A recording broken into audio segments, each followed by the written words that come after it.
Bitės geriausiai gyvena prie kelio, kurį bitininkas numina eidamas į bityną. Bitynę nereikia eiti kasdien, atidarinėti avilį ir žiūrėti, kiek atnešė, kiek neatnešė. Nereikia bitėms trukdyti, nes kiekvienas avilio atidarimas, o to labiau atidarimas lizdo, tai yra tas pats, kas būtų įsilaužimas į mūsų namus. Joms nereikia trukdyti ir jos padarys savo darbą.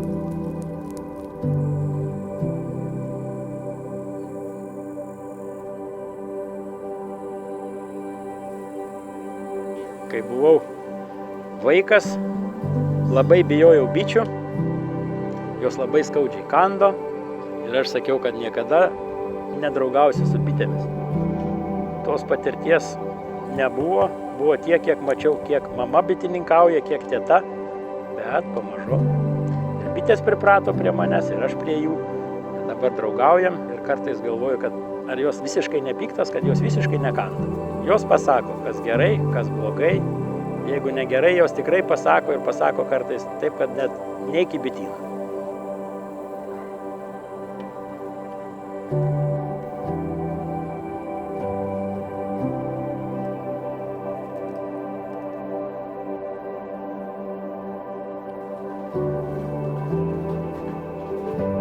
Bitininkavimas turbūt yra šeimos dalis.